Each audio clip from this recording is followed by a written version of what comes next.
Sweet potatoes contain fiber, vitamin A, and calcium. But the way that scientists think they can make them even more healthful is literally shocking. Researchers found that giving a jolt of electricity to sweet potatoes increased the level of antioxidants known as polyphenols by 60%. The investigators placed sweet potatoes in a solution of sodium chloride. They found that 0.2 amps of direct current gave the potatoes nearly 1.5 times more antioxidants than potatoes that weren't shocked. The research was presented at the national meeting of the American Chemical Society. It seems that the electric zap stressed the potatoes into producing more polyphenols as a protective mechanism, and the treatment did not sacrifice flavor. Previous research has shown that electrically supercharging white potatoes increases antioxidant levels, so perhaps it's only a matter of time before other fruits and vegetables get shock therapy too.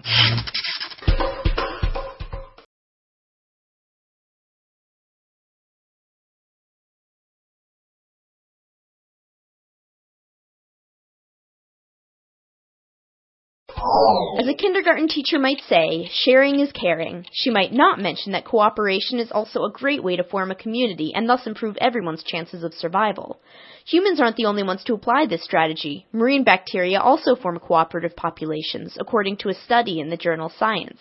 Researchers examined the genomes of bacteria belonging to the Vibrionaceae family. In the lab, they grouped together bacteria with similar genetics that coexist in the same microhabitat. The scientists expected that within any given population, individuals capable of producing antibiotics would use these chemical weapons against others. But when they looked at interactions between different strains of Vibrionaceae, they found that only a few members of any given population could produce the bacteria-killing substances, and the rest of that community was resistant to those particular compounds. But the antibiotics could fight off foreign populations while leaving members of the home group unharmed. This arrangement implies a bacterial social structure, where individuals help the group as a whole. Cran-hoarding toddlers might want to take note.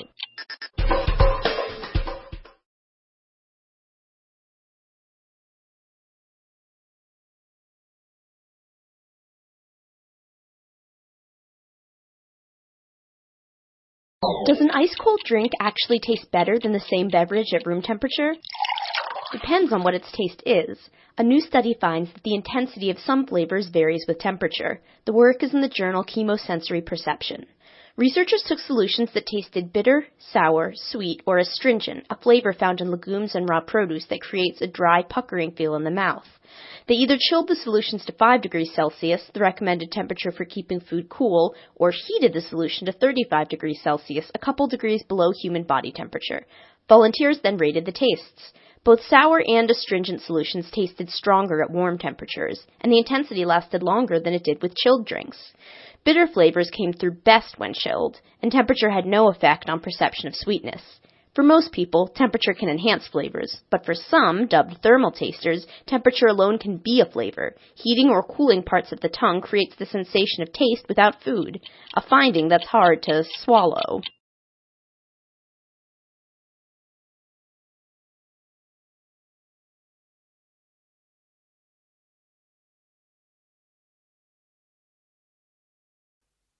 The main reason why MSG is more commonly used in Japanese meals is tradition. For many thousands of years, the Japanese have incorporated a type of seaweed known as kombu in their cooking, as they discovered it had the ability to make food taste better. But it wasn't until 1908 that the ingredient in kombu, which was responsible for the improvement in flavor, was actually discovered to be glutamate by scientists working there.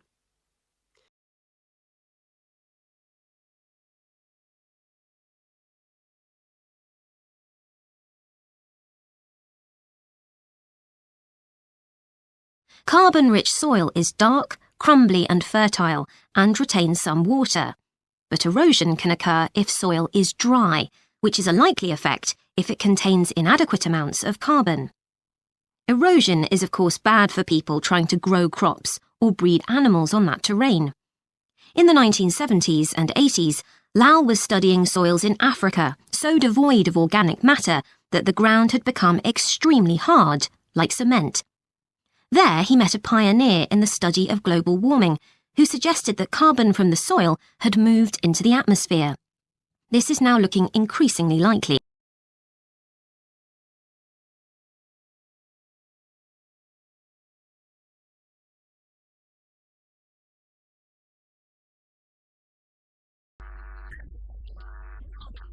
Or the solution to their problem. Our patients at the clinic tend to be women. Because of pregnancy, but also, which I personally believe to be the major. I have many women patients who say they pain makes them so miserable. But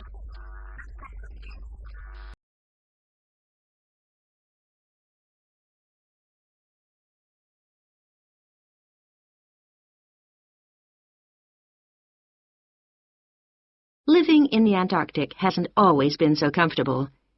Snow buildups caused enormous problems for 4 previous stations on the same site, which were buried and finally crushed by the weight.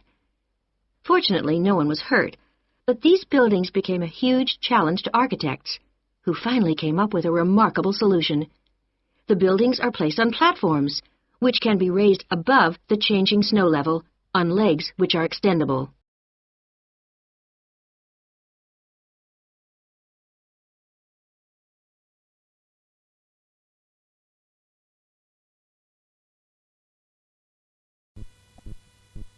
To biomedical researchers all over the world, twins offer a precious opportunity to untangle the influence of genes and environment, of nature and nurture.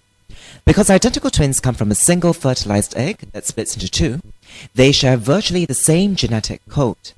Any differences between them, one twin having younger-looking skin, for example, must be due to environmental factors, such as less time spent in the sun.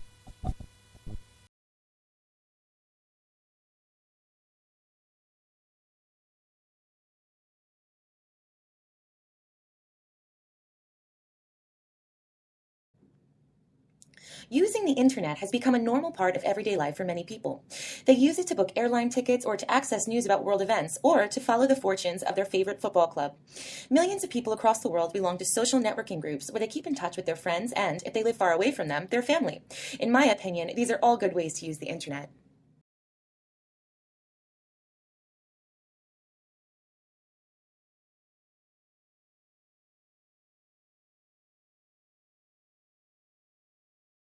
The walls are made of several layers of honey-coloured wood, all sourced from local beech trees.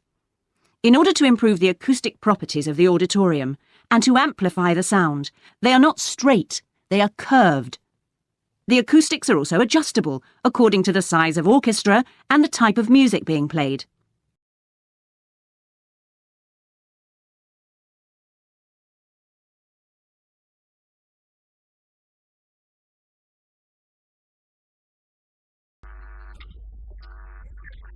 Or the solution to their problem.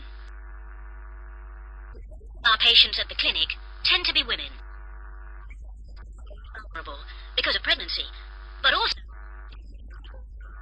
which I personally believe to be the major. I have many women patients who say they pain makes them so miserable. But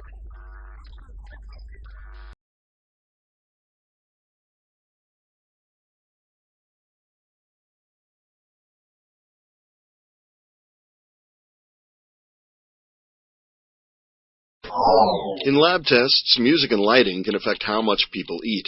Now a study has found that changing the ambiance of a fast food restaurant to more of a fine dining atmosphere lessened the amount of food people crammed into their pie holes. To quote the paper, softening the lighting and music led people to eat less, to rate the food as more enjoyable, and to spend just as much. That last finding means that fast food joints, which are accused of contributing to the obesity epidemic, might actually try it. The study was led by well-known eating behaviorist Brian Wansing from Cornell University and appears in the journal Psychological Reports. The researchers converted part of a Hardee's so that it had soft lighting and slow jazz instrumentals. The patrons were expected to possibly eat more in the relaxed section because they'd linger, maybe get dessert, but they actually averaged 18% fewer calories per meal than the folks in the rowdy section, down from an average of 949 calories to 775. The overall experience appears to have been a more satisfying meal, even if there was less of it.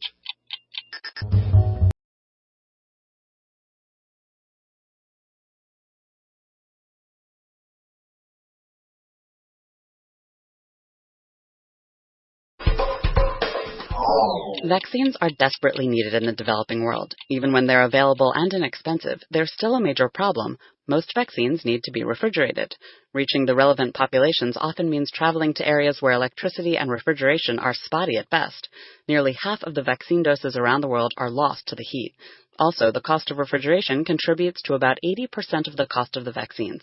So, silk experts at Tufts University have come up with a potential solution: encase the vaccines in silk protein. Silk proteins contain nanoscale pockets that can hold and protect biological compounds.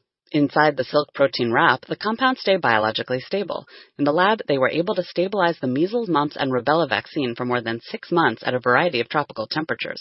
The technology also worked with antibiotics. Stored at a month at temperatures reaching 140 degrees Fahrenheit, the antibiotics kept their potency. The research is in the Proceedings of the National Academy of Sciences. If the lab results hold up out in the world, the silk safeguard could save billions of dollars and millions of lives.